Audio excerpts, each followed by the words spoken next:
cara. É isso aí. Pessoal, boa tarde. É um prazer estar falando com vocês aqui. Nós vamos fazer uma série de entrevistas interessantes, curiosidades sobre os membros da AMO. Ao longo aí dos próximos meses, nós vamos estar entrevistando o pessoal que faz parte do grupo, né? Falando um pouco sobre a AMO, é uma associação dos moradores de Orlândia que visa vários ideais que nós vamos explanar logo mais. Hoje nós estamos aqui com o Elton Ergolino, uma figura icônica da cidade de Orlândia, que muita gente conhece, muita gente não conhece, mas já ouviu falar. Então nós vamos saber aí sobre a vida dele, as curiosidades, a família, o profissional, e vai ser uma conversa muito bacana, né, Elton? Eu espero que sim, estou ansioso, um pouco nervoso, mas a ideia é essa. Isso é um projeto piloto, né? Nós estamos desenvolvendo e fico honrado de ser o primeiro. Pois não, gente, estou à disposição. Elton, você é descendente de italiano, Elton Ergolino. Com muito orgulho, né? Você tem seus familiares italianos, seus avós. Meus avós vieram da Itália em 1900, chegaram em São Paulo em 1900. Esse aqui é um passaporte original, assinado pelo Vittorio Emanuele III. Eu imagino que tenha sido ele, né? Mas esse é um documento original. Quando meus avós deram entrada em São Paulo, no Porto de Santos, vindo da Itália. Natural de Udine, região norte da Itália. E eu tenho muito orgulho de dizer que eu sou descendente de italiano. E os seus pais vieram para Orlândia, você já era nascido, você nasceu em Orlândia? Eu nasci em Bonfim Paulista, mas lá registrado em Ribeirão Preto. Meus pais vieram trabalhar, meu pai trabalhou em São Paulo, minha mãe de Ribeirão Preto. Mas eles se casaram e eu vim para Orlândia junto com a minha família com 5 anos. Estou aqui desde sempre. 59, menos 5, 54 anos de Orlândia. 54 anos de Orlândia. Tenho meu pai Héctor e minha mãe Mirtes, casado com a Vitória, trabalho no escritório paroquial, pai da Júlia, da Luísa e do Guilherme. Os irmãos, a Gláucia, que trabalhou muitos anos no hospital, aposentou no hospital, mora lá no Teixeira, trabalha também, presta ajuda no Grupo Alma, gente boa.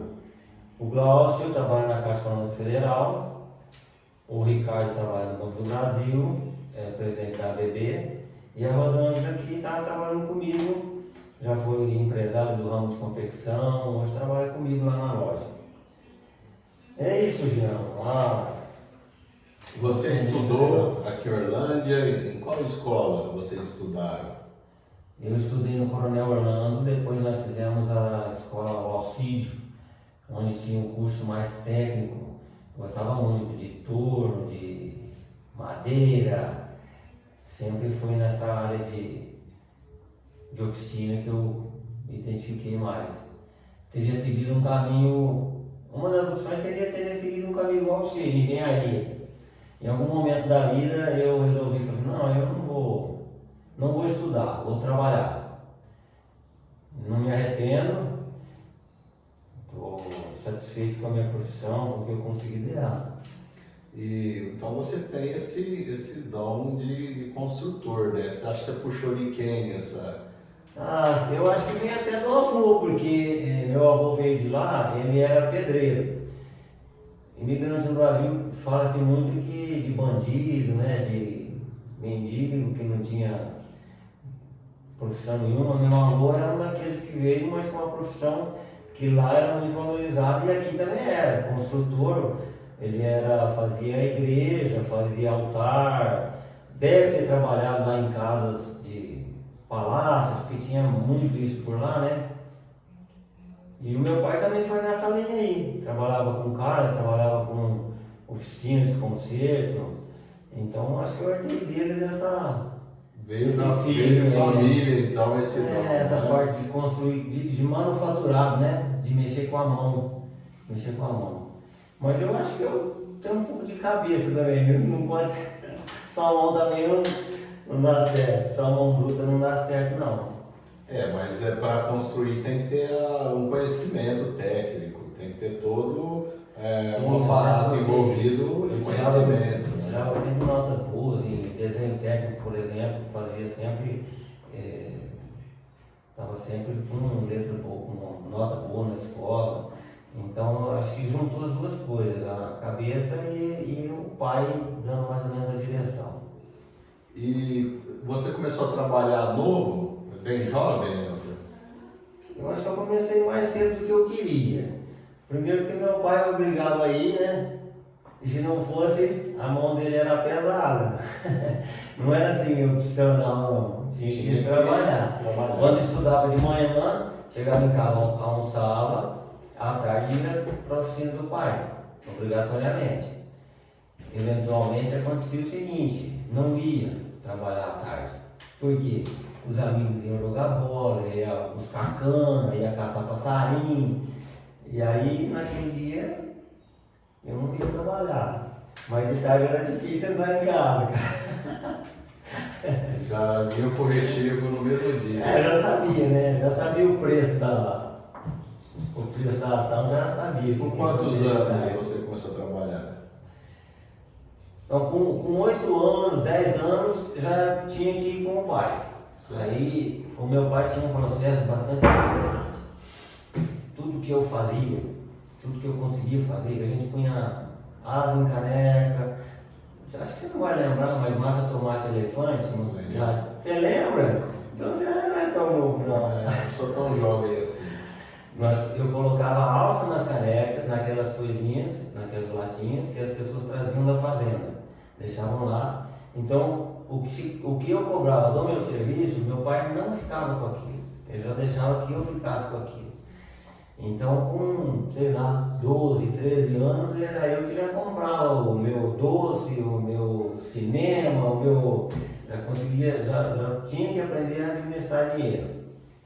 Então, foi um fato interessante do meu pai. Mas com 8 anos, já era obrigado a ir com o pai. Estudava, eu fazia questão também de estudar, mas quando eu não estava estudando, eu tinha que estar com ele. Então você desde cedo aprendeu a lidar com a economia, né? Ter o seu rendimento, a administrar esse dinheiro. Exatamente. Desde muito jovem. Eu gostaria até de dizer, pegando esse gancho aqui, que o jovem naquela época, a maioria deles, eles ficavam numa situação muito ruim. Então, sempre que eles conseguiam vislumbrar uma possibilidade de sair daquela situação, então administrar o dinheiro era uma coisa que faria com que eu saísse de uma situação ruim. Não por causa de pai e mãe, porque minha mãe fazia a função legal dela, a mãe que protegia, o pai que debatia, a mãe que abraçava. É sempre assim.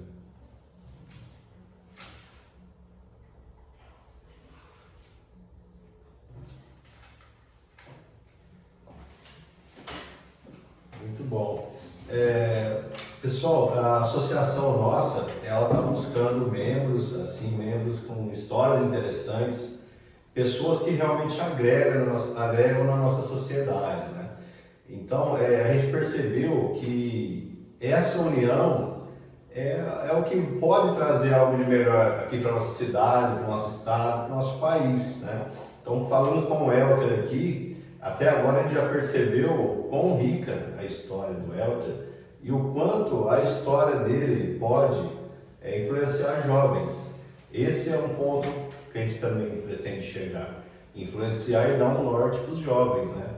Então o Elter, ele começou a trabalhar jovem, aprendeu a trabalhar com o pai, com o dom dos avós, né, inclusive. E uma disciplina rica, rígida. rígida. Então, nós vamos estar trazendo isso agora de maneira recorrente aqui, né? Eu comecei e não acabei o raciocínio que eu estava desenvolvendo, então eu estava dizendo que não por causa de pai e mãe, porque teve até bons momentos, bastante bons momentos de infância. Mas nós morávamos numa casinha muito pequena, quarto, sala, cozinha, nós estávamos 2 pais e 5 pessoas. Onde que dormia todo mundo? E o fogo que não tinha? O vento, agora não tem mais inverno como tinha. O inverno era inverno mesmo, o vento soprava lá no telhado, fazia o barulho do vento soprando, entrando. Você tinha que se virar para conseguir dormir e passar aquela noite lá. Banheiro não tinha dentro de casa, banheiro era fora, bem fora. Então são situações, por isso que eu voltando àquele lugar, que é uma situação que a gente não queria continuar naquilo. Diferente de hoje, os filhos de hoje, eles não têm muita preocupação de mudar, porque fica confortável para eles na situação que está aí. Eles têm tudo de graça. Nós não tínhamos de graça, nunca faltou comida, mas era só aquilo, era o básico, não tinha regalias. Para beber um Guaraná era na época do aniversário, se possível juntava 2 aniversários para fazer a mesma festa, e era um bolo de fubá e uma guaranazinha, um quisuco, era isso aí. Então, como eu tinha desde pequeno, desde novinho, essa ideia de mudança, que foi me forjando essa parte do meu caráter. Essa situação tem necessidade de mudança. Necessidade, né? Aprender a escalar a montanha, né? E eu acho isso bom, que a falta disso hoje, eu acho que não faz bem para o caráter dos novos. Eles não. Outro dia alguém falou, eles não querem aprender. Quer dizer, não é uma questão nem de lutar para sair de uma situação, eles não querem aprender. Se eles receberem lá o básico, a alfafa, o básico, vão viver. É uma situação. Quando precisa, a informação está muito fácil.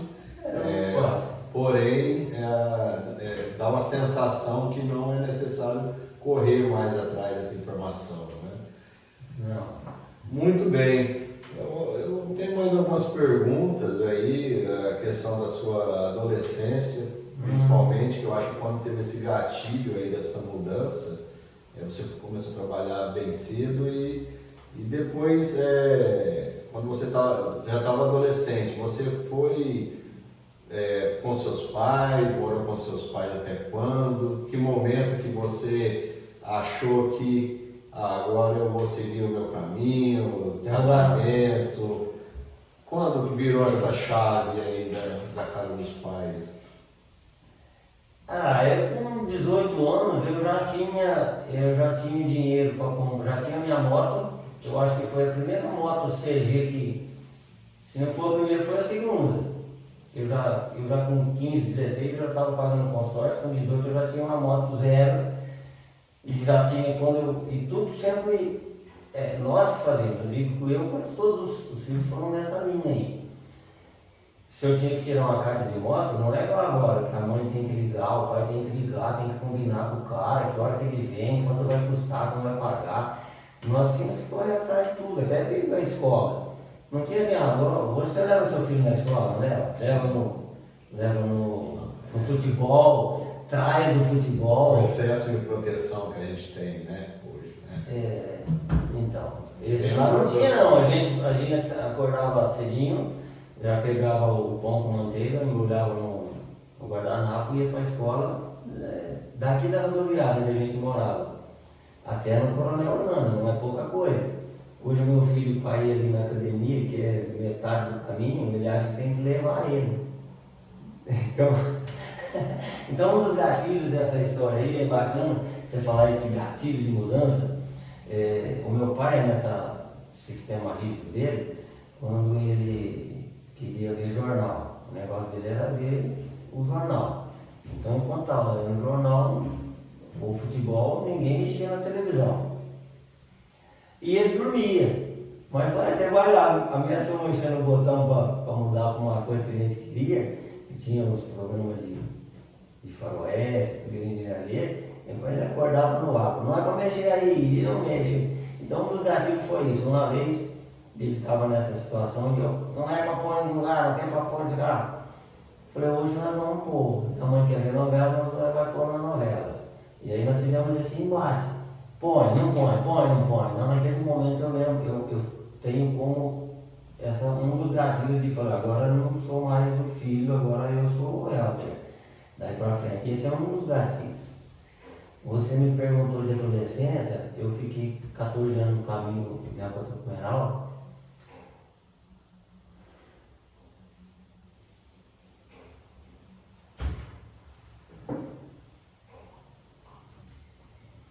Foi uma época também de muito aprendizado. Eu não fiquei, mas eu não nego nada daquilo. Também me ajudou a formar o caráter que eu tenho hoje. Então isso também foi uma situação de mudança. Não foi alguém que me levou, eu que buscava, encontrei, fiquei, mas sempre a gente às vezes trata isso como se fosse uma coisa boa, mas não é. Decisões importantes, é bom ter gente para apoiar.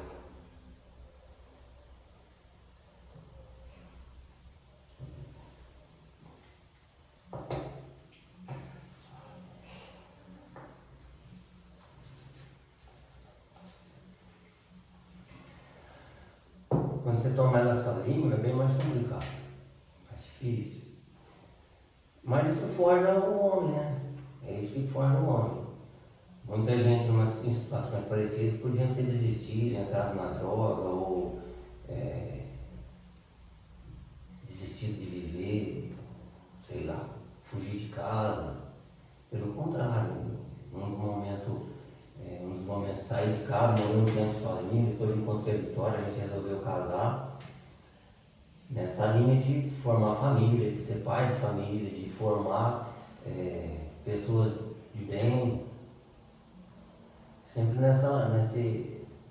juntando as coisas, né, de tradição que vem juntando, família, avô, pai, os irmãos também estão todos aí juntos com família e tudo mais. Eu acho que isso aí é uma coisa boa.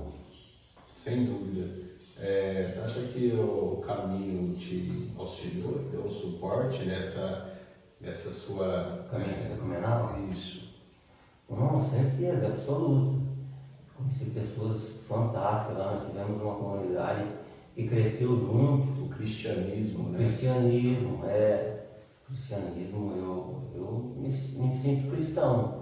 A gente não faz tudo que tinha que fazer, mas o princípio, as bases, a gente, quando você não faz, você sabe que não fez. Sim. Mas a gente busca viver dentro dele. Ou quando pisa um pouquinho fora, tem a consciência de quando Quem está fora, você tem consciência que está fora, que não foi isso que foi ensinado. Esse parâmetro aí é importante. Né? É importantíssimo, é importantíssimo. Muito bem. Tô adorando a história, pessoal. Adorando a história, o papo tá muito bom, muito interessante. Vai ter uns cortes aí, né? Sim, vai ter. Depois nós vamos melhorar isso daí, né? Inclusive eu vou fazer uma pausa no vídeo agora, tá? E vou gerar um outro vídeo para não ficar muito grande o arquivo. Certo? Já toma uma água aí.